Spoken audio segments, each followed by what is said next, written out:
Hello everyone, আমি রিনি। আমার একটা নতুন ব্লগে তোমাদের অনেক অনেক ওয়েলকাম। আজকে ছিল বৃহস্পতিবার 18 জুলাই। আর সকালবেলা ঘুম থেকে উঠেই আমি নিয়ে বসে গেছিলাম মোচা। এই মোচাটা বাড়ির থেকে এনেছি, তাই আজকে রান্না হবে।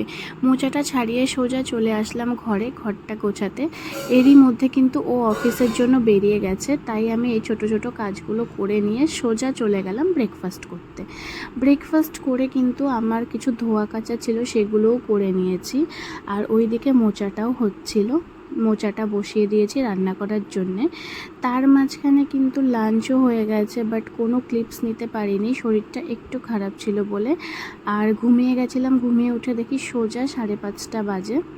তারপরেই সন্ধ্যের চাটা আমি করতে চলে গেলাম। আর আজকে না খুব ফুচকা খাওয়ার ক্রেভিংস হচ্ছিল, তাই বাইরেও বেরিয়ে গেছি ফুচকা খাওয়ার জন্যে। এরই মধ্যে তোমাদের সঙ্গে কিছু কথা শেয়ার করি। আমার লাস্ট একটা ভিডিওতে তোমরা আমাকে অনেক অনেক ভালোবাসা দিয়েছো। প্রায় 10K আমার ভিউয়ার্স হয়ে দাঁড়িয়েছে। আমি কোনো দিন ভাবতেও পারিনি যখন আমি ইউটিউব চ্যানেলটা খুলেছিলাম যে সবাই তোমরা আমার ভিডিও বা আমাকে এত ভালোবাসা দেবে, আমার এই ছোট্ট চ্যানেলটাকে গ্রো করতে সবাই এত সাহায্য করবে। আমি সত্যি কি বলে প্রকাশ করব, তোমাদেরকে এত ভালোবাসা দিয়েছো, তার জন্য সত্যি আমি বাকরুদ্ধ একদম। আশা করব ইন ফিউচার তোমাদের সঙ্গে আমি অনেক ভালো ভালো ভিডিও শেয়ার করতে পারবো, যার ফলে তোমরা আমাকে আরও ভালোবাসা দেবে। আজকে এইটুকুই থাকলো। নেক্সট দেখা হবে তোমাদের সঙ্গে অন্য কোনো ভিডিও নিয়ে। Thank you.